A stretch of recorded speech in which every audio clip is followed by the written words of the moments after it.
Assalamualaikum warahmatullahi wabarakatuh. Kami di sini dari kelompok 3 dalam mata kuliah kinetika kimia akan menjelaskan tentang materi kinetika kimia reaksi fotokimia dengan dosen pengampu Ibu Julia Mardia MPD, dan kelompok kami disusun dan beranggotakan 8 orang. Yang pertama yaitu Dewi Mutiatur Raudhoh, kemudian Fitria Salsabila Bukhari Muslim, kemudian Jauhratun Nafisah, Miftahus Saadah, Elsa Agustin Latifatul Zahro, Gifari Nabhan, Maria Al-Kiptiyah, dan yang terakhir yaitu Muhammad Rizal Fahmi. Pengertian fotokimia. Fotokimia adalah bidang kimia yang mempelajari reaksi kimia yang secara langsung atau tidak langsung dipicu oleh cahaya. Secara umum, fotokimia menggunakan sistem SI atau metrik. Cahaya adalah sejenis radiasi elektromagnetik dan merupakan sumber energi.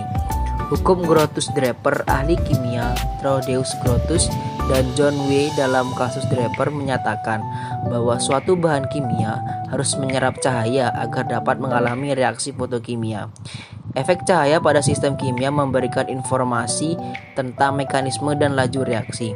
Oleh karena itu, fotokimia sering dimasukkan dalam studi kinetika kimia. Efek cahaya pada sistem kimia bisa kecil atau besar. Efek yang dihasilkan dapat disebabkan oleh penyerapan cahaya oleh sistem tertentu, baik cahaya itu besar ataupun kecil. Reaksi kimia hanya terjadi ketika molekul yang ada menerima energi aktivasi. Contoh sederhana adalah membakar bensin atau hidrokarbon untuk menghasilkan karbon dioksida dan air. Selama reaksi ini, energi aktivasi dilepaskan dalam bentuk panas atau bunga api. Dalam reaksi fotokimia, cahaya memberikan energi aktivasi. Reaksi fotokimia. Reaksi kimia dapat disebabkan oleh radiasi elektromagnetik dan juga dapat disebabkan oleh reaksi termal. Energi yang dibutuhkan untuk mengatasi penghalang aktivasi adalah karena gerakan termal molekul atau radikal. Selain radiasi elektromagnetik, ada juga radiasi dari partikel. Radiasi elektromagnetik adalah radiasi tak bermassa, dan radiasi partikel adalah radiasi dalam bentuk partikel bermassa. Perbedaan antara radiasi elektromagnetik dan radiasi partikel bisa dilihat dari tabel di bawah.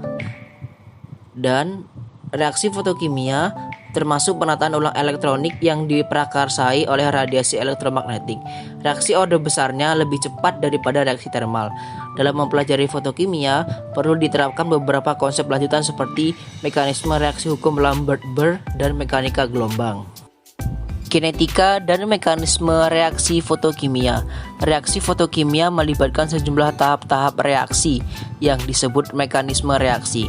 Reaksi-reaksi fotokimia dengan tahap-tahapnya merupakan reaksi berantai, sehingga mekanismenya merupakan mekanisme reaksi berantai, chain reaction. Oleh karena itu, hukum laju reaksi fotokimia lebih rumit daripada hukum laju reaksi termal. Reaksi berantai sangat penting, artinya pada proses industri seperti dalam polimerisasi, halogenasi, dan pembakaran. Reaksi ini merupakan dasar dari reaksi-reaksi yang ada di alam, seperti fotokimia dan penanggulangan laisan ozon di stratosfer dengan penyerapan sinar ultraviolet. Contoh kinetika reaksi fotokimia. Yang pertama, reaksi fotokimia H2 dan Br2. Reaksi fotokimia antara H2 dan Br2 telah diusulkan pertama kali oleh Bondstein dan Line pada tahun 1906. Hasil percobaannya menemukan bahwa pada suhu tertentu, kecepatan pembentukan HBr oleh adanya penyerapan cahaya pada tahap awal reaksi adalah yaitu delta konsentrasi HBr per dt sama dengan K konsentrasi H2 per I kali IA pangkat setengah per 1 plus K aksen kali HBr per Br2. Kemudian kuantumnya dinyatakan dengan persamaan kuantum sama dengan delta konsentrasi HBr per dt kali 1 per IA sama dengan K konsentrasi H2 kali IA pangkat min setengah per 1 plus K aksen kali konsentrasi HBr per Br2. Kemudian mekanismenya dilanjutkan oleh Christiansen dan Helzert untuk reaksi termal tanpa cahaya, yaitu Br2 menjadi 2Br yang merupakan tahap inisiasi. Kemudian Br plus H2 menjadi HBr plus H merupakan tahap propagasi. Kemudian H plus Br2 menjadi HBr plus Br. Kemudian H plus HBr menjadi H2 plus Br, yaitu merupakan tahap inhibisi. Yang terakhir yaitu 2Br menjadi Br2, yaitu tahap terminasi. Jika dalam reaksi berantai antara H2 dan Br2 melibatkan kuantum cahaya atau HV dengan panjang gelombang tertentu, maka langkah awal dari reaksi mekanisme di atas adalah Br2 plus HV, yaitu kuantum cahaya, jadi 2Br. Langkah awal ini merupakan proses penyerapan kuantum cahaya oleh molekul Br2 membentuk molekul teraktifkan. Oleh karena itu disebut juga tahap pengaktifasi. Oleh teraktifkan ini merupakan pelanjutan reaksi rantai. Tahap terakhir yaitu terminasi juga disebut tahap pendeaktifan. Lanjut pembentukan HBr dan radikal Br dan H adalah: yang pertama, delta konsentrasi HBr per dt sama dengan K2 kali konsentrasi Br kali konsentrasi H2 plus K3 konsentrasi H kali konsentrasi Br2 min K4 konsentrasi H kali konsentrasi HBr. Kemudian reaksi yang kedua, delta konsentrasi Br per dt sama dengan 2IA min K2 konsentrasi Br kali konsentrasi H2 plus K3 konsentrasi H kali konsentrasi Br2 plus K4 konsentrasi H kali konsentrasi HBr min 2Br pangkat 2. Kemudian reaksi yang ketiga yaitu delta H per dt sama dengan K2 konsentrasi Br kali konsentrasi H2 min K3 konsentrasi H per kali Br2 min K4 konsentrasi H kali HBr. Dari ketiga reaksi di atas menjumlahkan reaksi yang kedua dan yang ketiga yang sama dengan 0, maka diperoleh yaitu delta konsentrasi H per dt plus delta konsentrasi Br per dt sama dengan 0. Maka 2 kali 5 konsentrasi Br pangkat 2 sama dengan 2IA. Maka konsentrasi Br adalah IA per kali 5 pangkat minus setengah. Jika persamaan 3 dikurungkan ke dalam persamaan 1, maka diperoleh delta konsentrasi HBr per dt sama dengan 2K3 konsentrasi H kali konsentrasi Br2. Kemudian substitusi persamaan yang telah dijelaskan antara delta konsentrasi H dengan delta konsentrasi B dengan persamaan yang ketiga, maka diperoleh konsentrasi H sama dengan K2 IA per K5 pangkat setengah kali konsentrasi H2 per K3 konsentrasi Br2 plus K4 kali konsentrasi HBr. Kemudian persamaan yang tadi disubstitusikan ke dalam persamaan yang sebelumnya dan masing-masing pembilang dan penyebut sama-sama dibagi dengan faktor K3 atau konsentrasi Br2, maka diperoleh delta konsentrasi HBr per dt sama dengan buka kurung 2K2 per K5 pangkat setengah tutup kurung kali IA pangkat setengah kali konsentrasi H2 per 1 plus K4 kali konsentrasi HBr per K3 kali konsentrasi Br2, dan kuantumnya yaitu delta konsentrasi HBr per dt sama dengan 2K2 per K5 pangkat setengah kali IA pangkat setengah kali konsentrasi H2 per 1 plus K4 kali konsentrasi HBr per K3 kali konsentrasi Br2. Maka kuantumnya delta HBr per dt per IA. Maka hasil kuantum akhirnya yaitu K konsentrasi H2 per IA pangkat setengah kali 1 plus K aksen konsentrasi HBr per Br2 merupakan hasil kuantumnya dari reaksi di atas. Yang kedua yaitu reaksi fotolisis molekul Hi. Bila tidak ada cahaya yang diserap, hidrogen iodida terurai menurut reaksi elementer, yaitu 2Hi menjadi H2 plus I2 atau 2Hi menjadi H2 plus 2I. Pada tahap awal reaksi balik dapat diabaikan. Dalam kasus ini lain, kecepatan reaksinya dapat ditulis 1 per V kali dE per dt sama dengan minus setengah D. Konsentrasi Hi per dt sama dengan K. Konsentrasi Hi pangkat 2. Kemudian reaksi fotokimia dengan panjang gelombang di bawah 327 nanometer. Mekanismenya yaitu Hi menjadi H plus I dengan HV, lajunya yaitu IA. Kemudian H plus Hi dengan menjadi H2 plus I, lajunya yaitu K2, konsentrasi H kali konsentrasi Hi. Kemudian 2I menjadi I2, lajunya yaitu K3, konsentrasi I pangkat 2. Kemudian kecepatan hilangnya molekul Hi diberikan oleh minus D konsentrasi Hi per dt sama dengan IA plus K2 konsentrasi H menjadi konsentrasi Hi. Pada kondisi steady state untuk H kecepatannya sama dengan 0, maka delta konsentrasi H per dt sama dengan IA minus K2 konsentrasi H kali konsentrasi Hi sama dengan 0. Maka konsentrasi H sama dengan IA per K2 kali konsentrasi Hi. Kemudian substitusi persamaan di atas hingga diperoleh delta minus delta konsentrasi Hi per dt sama dengan 2IA. Kemudian kuantumnya yaitu minus delta konsentrasi Hi per dt sama dengan 1 per IA sama dengan 2. Hasil kuantumnya itu sama dengan 2. Ternyata sesuai dengan hasil eksperimen untuk penguraian Hi yang mengabsorpsi foton dan panjang gelombang antara 280 hingga 300 nanometer. Kemudian contoh-contoh lainnya yaitu reaksi fotokimia klorinasi dan kloroform pada fase gas, kemudian reaksi fotokimia antara H2 dan Cl2, kemudian reaksi fotolisis amonia dan lain-lain. Penentuan hasil kuantum dan intensitas sinar dapat diukur melalui pembacaan galvanometer. Bantuan lain juga dapat diperoleh dari data spektra atom atau molekul reaksi-reaksi yang terlibat. Sedangkan jumlah cahaya yang terlibat dalam reaksi fotokimia dapat diukur dengan menggunakan aktinometer. Selanjutnya, contoh yang ketiga, reaksi fotosintesa. Reaksi ini merupakan reaksi penting dalam fotokimia. Dalam reaksi ini, reaktan dicampur dengan gas asing, yaitu berupa uap merkuri atau kadmium yang sering digunakan. Peran utama reaksi fotokimia adalah absorpsi kuantum oleh atom atau molekul asing jika campuran hidrogen, oksigen, dan uap merkuri diekspos ke sinar UV. Uap merkuri menyerap kuat pada panjang gelombang 253,7 nm dengan pembentukan atom merkuri tereksitasi Hg+. Dengan reaksi Hg ditambah Hv akan menjadi Hg+. Contoh yang keempat yaitu fotosintesis.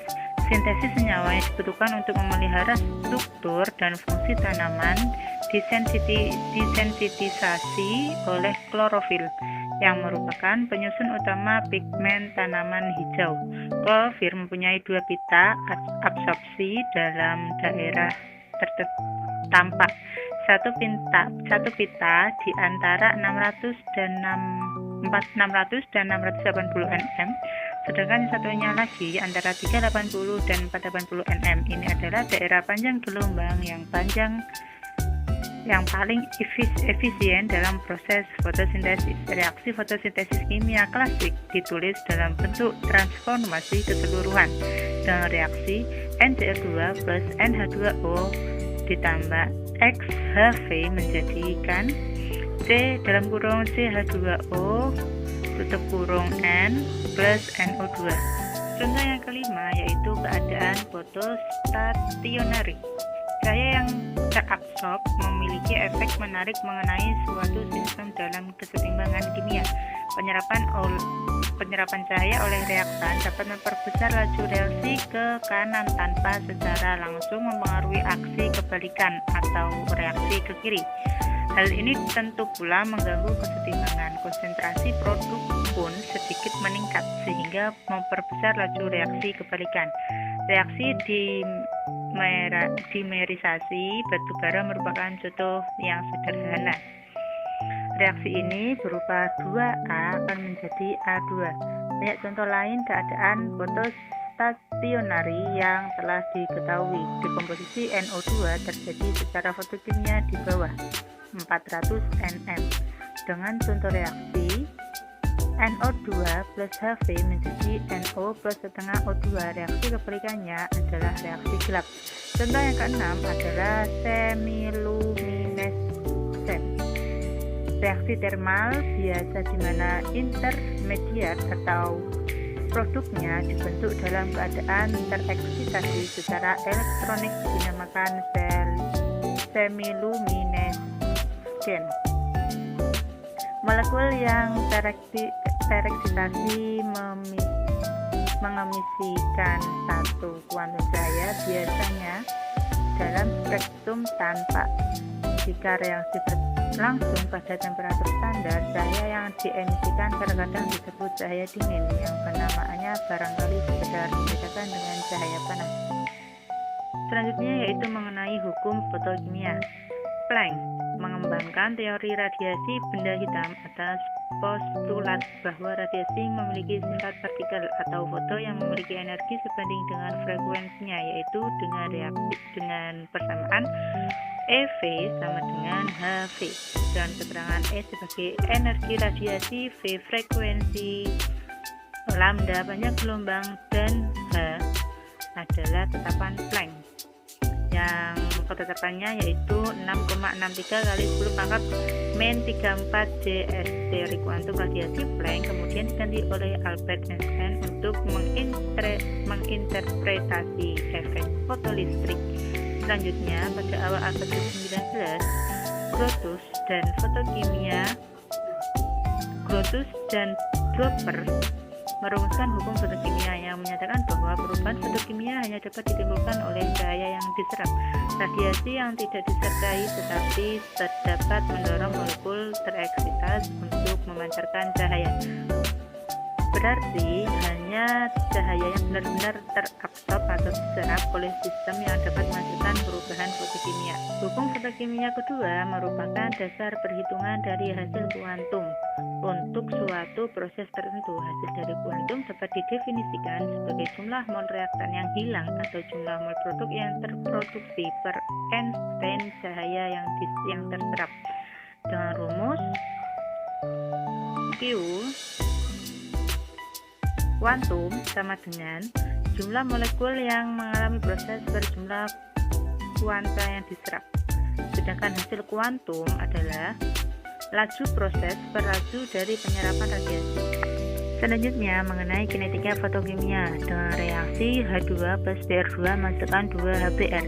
Pada mekanisme reaksi tahap pertama, Br2 menjadi 2 Br.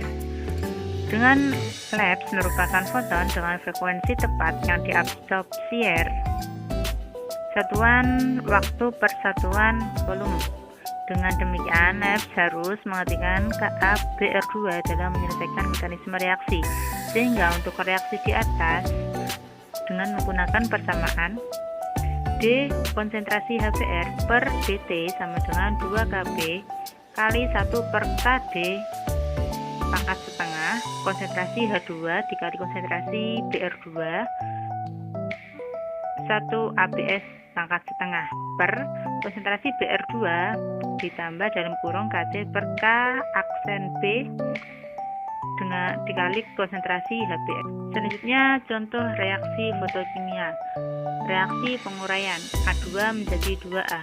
Contohnya A2 plus Hv akan menghasilkan A2 dengan reaksi pengaktifan atau K1.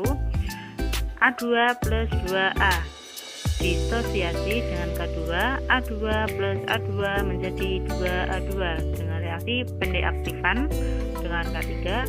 Laju pembentukan dengan persamaan D konsentrasi A per dt sama dengan 2K2 dikali konsentrasi A2. D konsentrasi A2 per dt sama dengan K1 LED min K2 konsentrasi A2 min K3 konsentrasi A2 kali konsentrasi A2 sama dengan 0, dengan A2 sama dengan K1 AbS per K2 per K3 kali konsentrasi A2, sehingga D. Konsentrasi A per dt sama dengan 2K1 kali K2 1 AgS per K2 plus K3 kali konsentrasi A2. Selanjutnya, mengenai penerapan hukum fotokimia. Fotokimia banyak digunakan dalam kehidupan sehari-hari. Contoh tipikalnya adalah fotosintesis, di mana sebagian besar tanaman menggunakan energi matahari untuk mengubah karbon dioksida dan air menjadi glukosa, menghilangkan oksigen sebagai produk sampingan. Manusia mengandalkan fotokimia untuk menghasilkan vitamin D di bawah sinar matahari. Namun, perlu juga diingat bahwa fotokimia bisa sangat berbahaya. Misalnya, botol obat sering kali terbuat dari kaca gelap untuk mencegah obat teroksidasi dan memungkinkan cahaya masuk ke dalam botol, dan aroma obat cepat menguap saat terkena cahaya.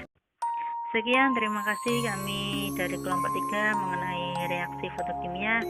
Berterima kasih sebanyak-banyaknya atas segala hal yang telah kami sampaikan dan atas partisipasi dari kelompok kami. Kami akhiri, kurang lebihnya mohon maaf, dan apabila ada salah kata atau salah materi kami mohon maaf yang sebesar-besarnya. Wassalamualaikum warahmatullahi wabarakatuh.